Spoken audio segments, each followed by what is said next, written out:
Ξεκινάει μια ιστορία που λέει τι συμβαίνει στα αλήθεια και πολλοί κόσμος δεν ξέρει, ο ένας δεν το πιστεύει, ο άλλος το αγνοεί. Το τραγούδι αυτό είναι για το τι κάνει η ζωή. Ένα φυσιολογικό παιδί, τουλάχιστον έτσι ήταν στο δημοτικό. Η ζωή πολλά του έχει παίξει.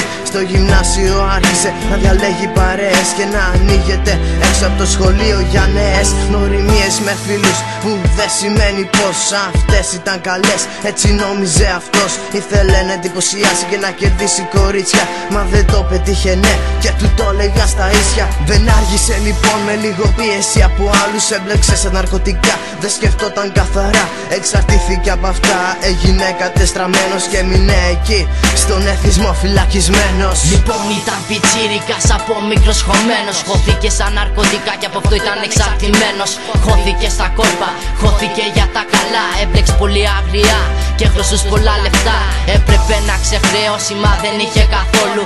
Δεν είχε λεφτά στους άλλους για να δώσει. Έπρεπε να τα βρει γιατί τον απειλούσαν. Του ζητούσανε λεφτά, αυτά που είχε δεν του αρκούσαν. Τον είχανε πει άμα δεν τα βρεις θα πληρώσει η οικογένειά σου. Αυτός απελπισμένα μα δεν έβρισκε πουθενά.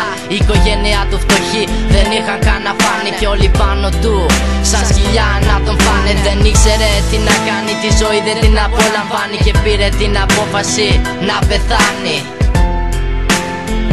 Να πεθάνει, να αυτοκτονήσει, να πεθάνει.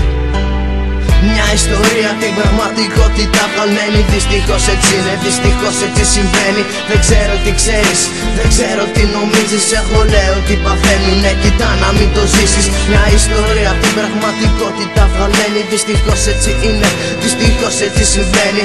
Δεν ξέρω τι ξέρεις, δεν ξέρω τι νομίζεις. Εγώ λέω τι παθαίνουνε, κοιτά να μην το ζήσεις. Στη ζωή έτσι γίνεται, είναι καταραμένη με τα ναρκωτικά. Ο θάνατος σε περιμένει, είναι πολλά να ξέρεις, είναι πολλά για να μάθεις. Κι αν κάτι δεν το αρχίσεις, κοίτα να το αλλάξεις. Πριν κάτι τέτοιο πάθεις, πρόσεχε τη ζωή. Αυτό που άκουσες παράδειγμα προς αποφυγή. Στη ζωή έτσι γίνεται, είναι καταραμένη με τα ναρκωτικά. Ο θάνατος σε περιμένει, είναι πολλά να ξέρεις, είναι πολλά για να μάθεις. Κι αν κάτι τέτοιο αρχίσεις, κοίτα να το αλλάξεις. Πριν κάτι τέτοιο πάθεις, πρόσεχε τη ζωή. Αυτό που άκουσες, παράδειγμα προς αποφυγή.